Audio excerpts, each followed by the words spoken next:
আকাশটা ছিল মেঘলা মেঘলা। এই বৃষ্টি এলো বলে মেঘলা আকাশের সাথে হালকা হাওয়া বইছিল, তাই গ্রামের মানুষেরা ছোটাছুটি করে তাদের কাপড় জিনিসপত্র ঘরে তুলছিল। এরকম সময়ে একটা বড় সাপ মানুষের গ্রামে ঢুকছিল। উফ, সব দিকে অন্ধকার নেমে এসেছে। এখন গ্রামে গেলে অনেক খাবার পাবো। এমনিতেও আমি অনেক ক্ষুধার্ত। যাকে পাবো তাকেই খাবো। হা হা হা হা হা। সাপ খুশি মনে গ্রামের দিকে এগিয়ে যাচ্ছিল, আর তখনই গ্রামের মানুষেরা সাপকে দেখে ফেলে আর সবাই লাঠি নিয়ে সাপের পেছনে দৌড়াতে থাকে। ওরে বাবারে, সবাই তো দেখছি আমার দিকেই তেড়ে আসছে। এবার কি হবে? আমি তো এসেছিলাম শিকার ধরতে, এখন তো দেখছি এরাই আমাকে লাঠি পেটা করবে।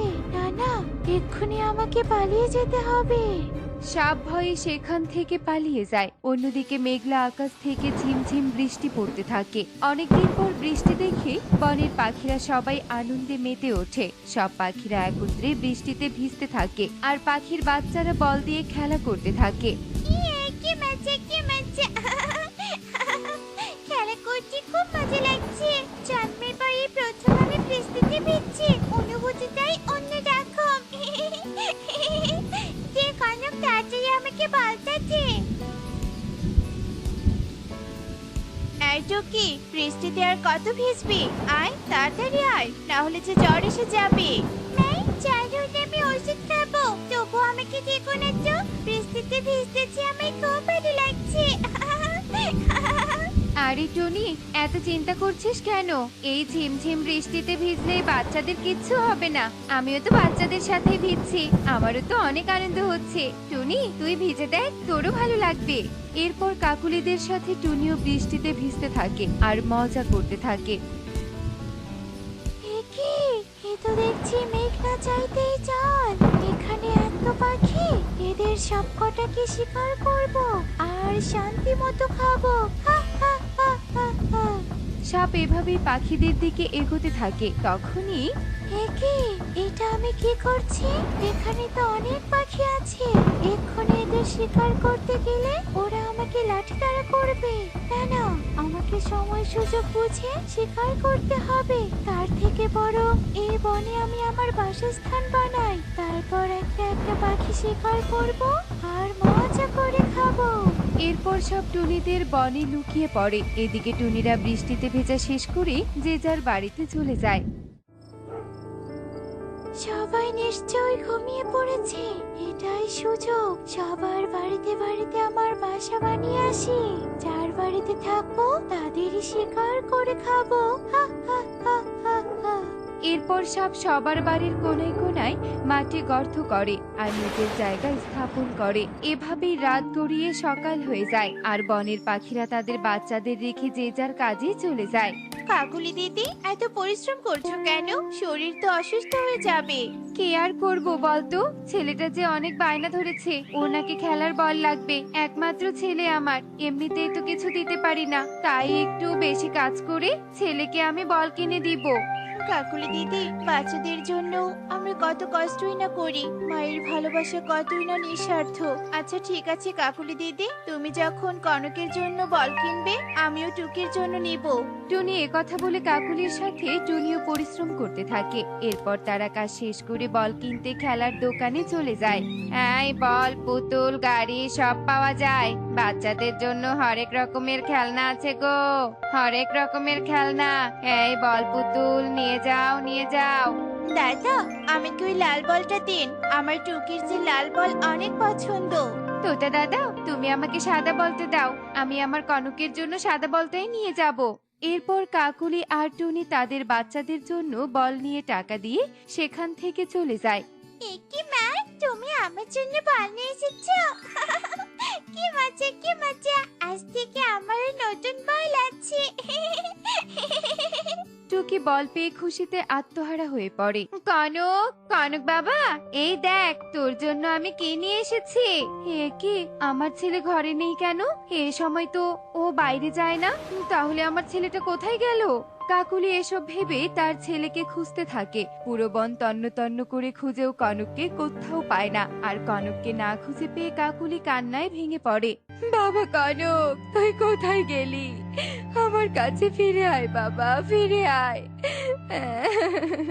এ কি কাকুলি দিদি, কি হয়েছে তোমার? তুমি এভাবে কাঁদছো কেন? একটু আগে তো ভালোভাবে বাড়িতে এলে। এরপর কাকুলি কাঁদতে কাঁদতে টুনিকে সব কথা খুলে বলে। সব শুনে বনের সবাই বলাবলি করতে থাকে, কিন্তু কনককে কেউই কোথাও দেখেনি।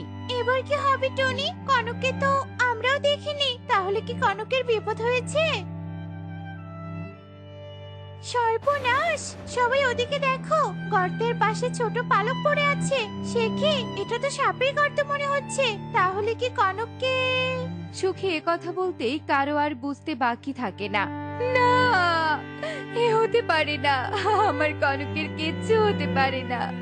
হে উপরওয়ালা, তুমি আমার কনককে আমার কাছে ফিরিয়ে দাও। কাকুলি এভাবেই কাঁদতে থাকে, কিন্তু কি আর করার, তার যা ক্ষতি হওয়ার তো হয়েই গেছে। এরপর সবাই আতঙ্কে দিন কাটাতে থাকে। এবার কি হবে টনি? আমরাও কি কনকের মতো জীবন হারিয়ে ফেলবো? আমার যে খুব ভয় করছে, না জানি সাপ আমাদের উপর কখন আক্রমণ করবে। সুখী দিদি, এভাবে ভেঙে পড়ো না। আমরা ভেঙে পড়লে বাচ্চাদের কি হবে বলো তো? আমাদের পুরো বনবাসীকে রক্ষা করতে হবে, কিন্তু আমরা করবোটা কি? আমরা তো ওই সাপের সাথে পেরে উঠতে পারবো না। বনের সবাই এভাবেই চিন্তায় পড়ে যায়। তারা কোনো উপায় না পেয়ে যে যার বাড়িতে চলে আসে। যত দিন যাচ্ছিল, বন থেকে কোনো না কোনো পাখি উধাও হয়ে যাচ্ছিল। একদিন রাতে টুকি একাই ঘরে ছিল। মা, তুমি এসেছো? আমার তো খুব ভয় করছিল মা। তুমি এত দেরি কেন করলে মা? মারে, আমাদের উপরে যে এখন অনেক দায়িত্ব। বনবাসীকে রক্ষা করতে হবে, কি যে করব। টুনি যখন মন খারাপ করে তার মেয়েকে বোঝাচ্ছিল, তখনই তার ঘরের দিকে সাপ এগিয়ে আসছিল। উফ, আজ কতদিন পর এই টুনিদের খেতে যাচ্ছি। মা মেয়েকে খেলে মন আমার ভরে যাবে, খেয়ে অনেক তৃপ্তি পাবো। হা হা হা হা হা। সাপ টুনির ঘরের দিকে এগিয়ে যাচ্ছিল, আর তখনই টুনি বুঝতে পায় তার ঘরের দিকে কেউ যাচ্ছে। হে হে সৃষ্টিকর্তা, আমি কি দেখছি? সাপ তো আমার ঘরের দিকে এগিয়ে আসছে। তবে কি আমাদের মা মেয়ের আজই শেষ দিন? না না, আমি বেঁচে থাকতে আমার মেয়ের আমি কিচ্ছু হতে দিব না। এক্ষুনি টুকিকে নিয়ে জানালা দিয়ে আমাকে পালিয়ে যেতে হবে। এরপর টুনি ওর মেয়েকে নিয়ে জানালা দিয়ে পালিয়ে যায়। ওরে টনি, কোথায় পালিয়ে যাবি যা, তবে তোদের বনের কেউ আমার হাত থেকে রক্ষা পাবে না। সাপ রাগে গজগজ করতে থাকে। এদিকে টুনি পুরো বনবাসীকে একত্রিত করে কাঁদতে থাকে। টুনি, এবার কি হবে? আমাদের সবার প্রাণ কি এভাবেই চলে যাবে? আমরা তো নিজেদের বাড়িতেও থাকতে পারছি না। এত রাতে আমরা কোথায় যাব বলতো? বনের সবাই ভয়ে কান্না করতে থাকে। তখনই একটা মোটা গাছ কথা বলে ওঠে। ভয় পাস না তোরা, তোদের কিচ্ছু হবে না। অনেক বছর থেকে আমি এই বনে আছি, তোদের সম্পর্কে কখনো খারাপ কিছু দেখিনি। তোরা অনেক ভালো, একে অপরের পাশে থাকিস, তাই তোদের আমি আমার গাছের ভেতরে জায়গা দিব। গাছ কথা বলার সাথে সাথেই তার গায়ে দরজার মতো খুলে যায়। আয়, তোরা আমার গাছের ভেতরে আয়। উপকারী গাছ, তোমাকে অসংখ্য ধন্যবাদ। আজ তোমার কারণে আমাদের জীবন বেঁচে গেল। তোমার এই ঋণ আমরা কখনোই শোধ করতে পারবো না। এরপর সব পাখিরা গাছের ভেতরে আশ্রয় নেয়। এরপর সব পুরো বন তন্ন তন্ন করে খুঁজেও কাউকেই খুঁজে পায় না। এভাবেই রাত পেরিয়ে সকাল হয়ে যায়। শোনো সবাই, তোমাদের একমাত্র সাপুরিয়াই বাঁচাতে পারবে। তোমরা আর দেরি না করে এক্ষুনি মানুষের গ্রামে চলে যাও। আচ্ছা ঠিক আছে গাছ, আমরা এক্ষুনি যাচ্ছি। গাছের কথা মতো টুনিরা মানুষের গ্রামে চলে যায় আর খোঁজাখুঁজি করে সাপুরিয়াকে খুঁজে বের করে। তারপর সাপুরিয়াকে সব কথা খুলে বলে। টুনি পাখি, তোমরা কোনো চিন্তা করো না, ওই শয়তান সাপকে আমি আজই বন্দি করে ফেলবো। এরপর সাপুরিয়া টুনিদের সাথে টুনিদের বনে চলে যায় আর গিয়ে বনে বিন বাজাতে থাকে। বিনের শব্দ সহ্য করতে না পেরে সেখানে সাপ চলে আসে। বন্ধ কর, বন্ধ কর এই বিন, না হলে তোরা কেউ আমার হাত থেকে রক্ষা পাবে না। সাপ, তোর ক্ষমতার দাপট আর কতদিন দেখাবি? ভুলে যাস না, তোর এই ক্ষমতার উপরে উপরওয়ালার ক্ষমতা আছে। তোর বিনাশ তো নির্ঘাত আছে। সাপুরিয়া, বাজাও বিন। ছাড়বো না, ছাড়বো না তোদের। এরপর সাপুরিয়া সাপকে ধরে নিয়ে যায় আর পুরো বনের পাখিরা বিপদমুক্ত হয়ে যায়। সুখী দিদি কাকুলি দিদি আজ থেকে আমরা বিপদ মুক্ত। তবে আমাদের যে উপকার করেছে তারও যে অবদান আমাদের রাখতে হবে। এরপর যে যার বাড়িতে চলে যায় আর প্রতিদিন তারা উপকারী গাছের যত্ন নিতে থাকে। তো বন্ধুরা, ক্ষমতার দাপটে আজ হয়তো ভালো থাকা যাবে, কিন্তু চিরকাল নয়। সবকিছুরই শেষ আছে। এমনই সব মজার মজার শিক্ষণীয় টুনি পাখির গল্প দেখতে আমাদের সাথেই থেকো। আর গল্পটি কেমন হয়েছে তা কমেন্টে জানাতে ভুলো না কিন্তু। Bye bye.